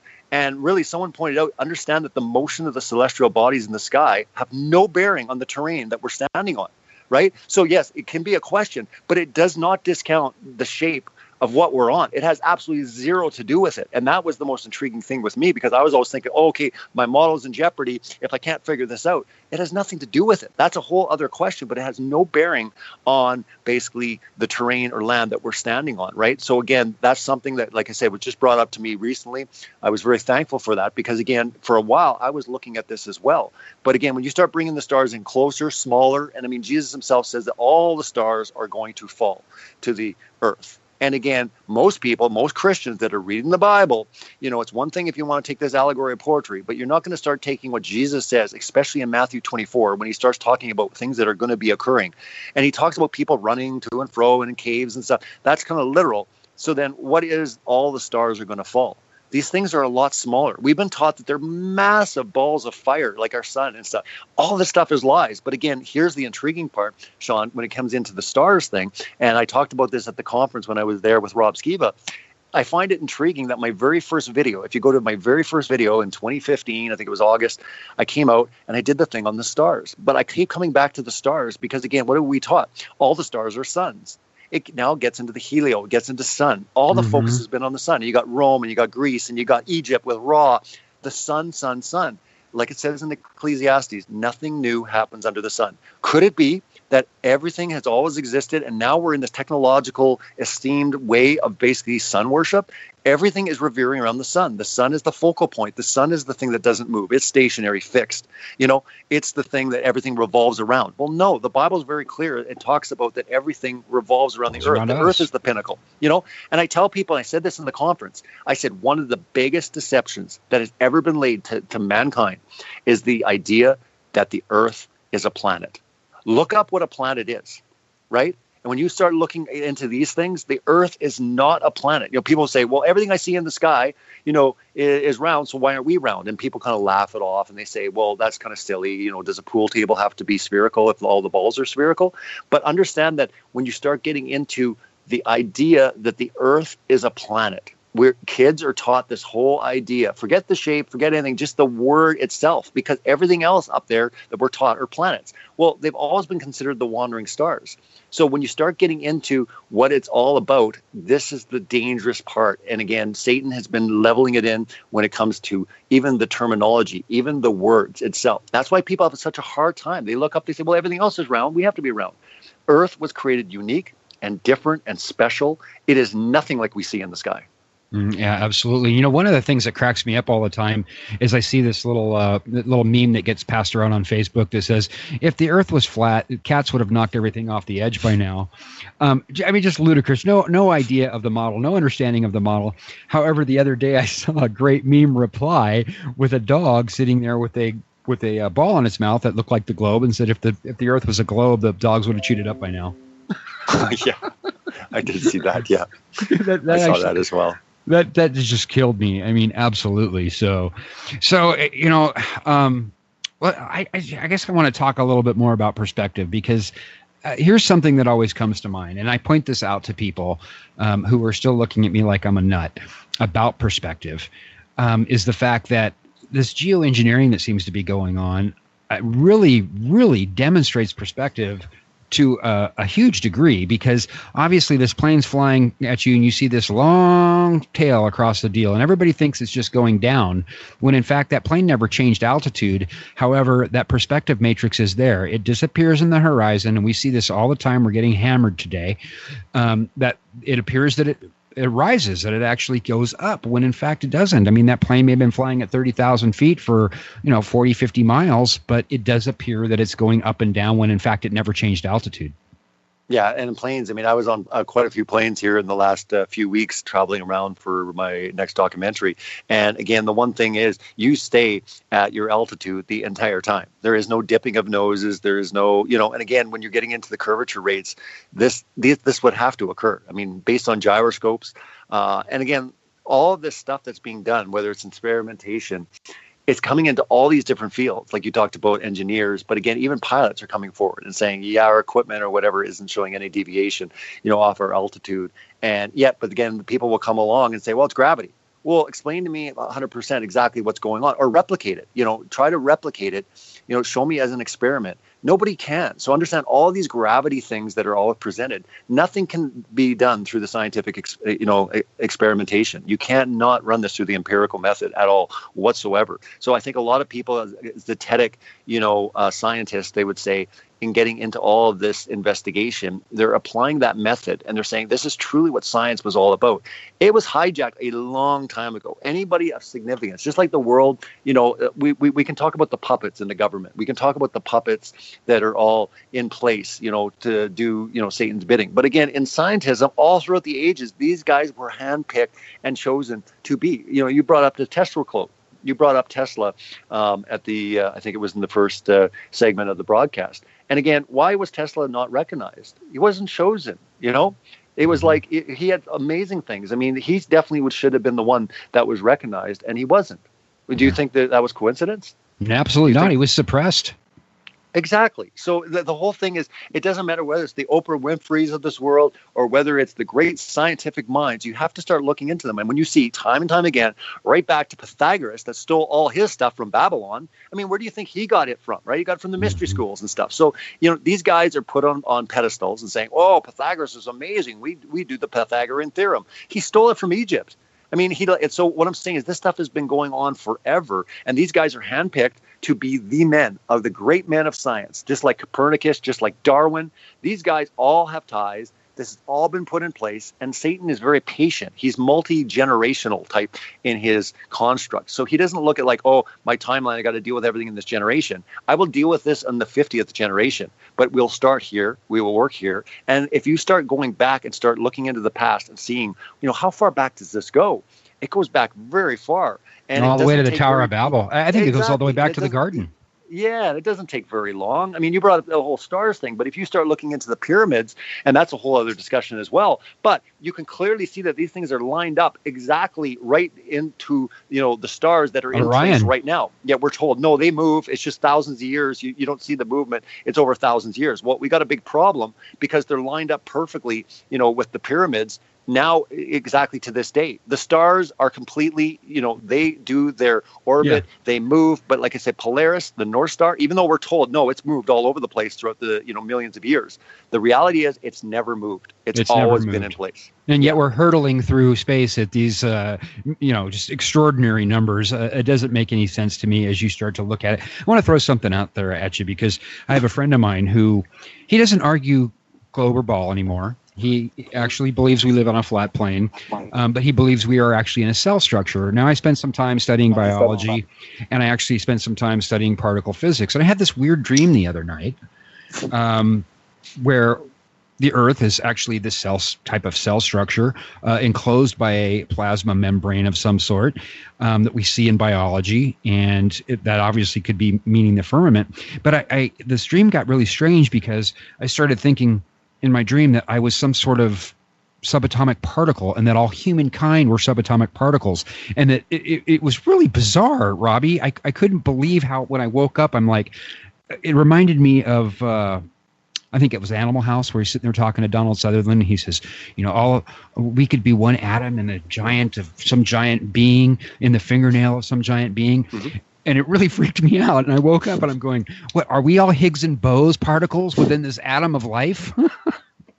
Well, even if we are, we're still treasured and looked at and loved and cared for. So I'd say that's the one basic thing that, you and I, Sean, we can totally agree on, is that we have an authority, in place that we can test all dreams, we can test all theories, we can test anything. Truth is found, in one place, and the Bible. And I think that's where we can, as we go on this journey, as we go on with this investigation and questioning our world and everything that, we've been taught, we can time and time again go back to the book, to the Bible, and clearly get truth from it and see, again, it's great for discerning, because again, there's a lot of stuff, especially on the internet, right? There's all sorts of stuff, right? And it's like, how do you discern through all this stuff, And I think it's important from a Christian point of view to understand that and to know that. And, that's what's so encouraging, is that all of these verses, everything that, before you kind of be puzzled, you'd be like, I don't really get that pillar thing, I'm just going to skip that. Or that firmament thing, I don't really get that. But, going back to your question, the way I look at it, and I think it's very, very true, is we're in some sort of bathysphere, in the sense that there's water above us and water below us. If the firmament was not in place, we'd all drown. Just like the whole worldwide flood, the windows of the heavens opened up. Well, if there was no firmament there, we would drown. It's there as a protection. It's not just there. It's there as a loving protection. It's also there as part of the creation. But what I'm saying is it's a protectant. It protects us. It separates us. It does a lot of things. But in the reality, if you think about it, we're in a bathysphere. There's water. We're surrounded by water. There's water below us. There's water above us. There was water at the beginning. I mean, at the very beginning, Genesis, it talks about, God's hovering over the waters. There's water, right? So we're in water. I mean, the whole idea of looking up and the sky's blue. Well, why is the sky blue? Could it be because there's water above us? Could it be that simple? Could it be that simple? And again, this is the interesting thing. And I always go back to children, because Jesus said, let all the little ones come to me. God talks very highly of children. Why would God want to deceive children? And if you give a child a crayon and you give them all the creation verses, and they just start drawing, what worldview, what world are they going to draw, if you give them all these verses? My question, though, why would God want to deceive all the little children and making it so complex? Well, you've got to be an adult to really understand the Bible. Or, you have to have a pope to basically explain the Bible to you. Or this is the age-old lie that you need interpretation. You need proper education. You need, seminary or whatever to properly understand through hermeneutics. Here's the reality. The Bible is simple in the sense that you can read it and know that God loves you, God had a plan for you, that here is the predicament you're in, that Satan does run this world, that it's not going to be so out there, in conspiracy fringe land, the idea that basically Satan has got his tentacles in world leaders and he is running the world for a short time. These things can all be explained in the Bible. So when people say, oh, you're a conspiracy theorist, no, the Bible itself talks about kings and rulers conspiring to come against God. Absolutely. So if you're going to call me a conspiracy theorist, then you better throw away your book. But so I find it very intriguing when all of a sudden I'll get attacked and say, you're just kind of out there, you're a conspiracy theorist. Look, the Bible talks about this is going to occur. How can you not see this? Yeah. But we just have to be patient. We have to be loving. Again, and do a lot of prayer. And let's apply Occam's razor here, because this is not complex, and we're almost out of time here. This is definitely not complex. All you got to do is go back to Genesis 6 and understand that there was an incursion. There was probably a second incursion. There's a third incursion now, and there is an agenda to kill God in intelligent design. It's obvious. It's happening right from before you can even form a critical thought. Give out your YouTube channel real quick, Robbie. We're almost out of time. Sure. Celebrate Truth. Just Google Celebrate Truth. Those 2 words. You're going to find my stuff. My DVD can be found at celebratetruth.org. Scientism Exposed, and get ready for Scientism Exposed 2 coming out this November. And hey, I'll meet you guys. Hopefully we'll be able to see you at the conference, or get your online streaming tickets. It's going to be amazing. It's going to be epic. It's history in the making. Awesome, Robbie. Everybody take care. I'll see you in a couple of weeks. And Robbie, God bless, my friend, and keep doing what you're doing. Thanks so much, man. You as well, Sean. Bye-bye now.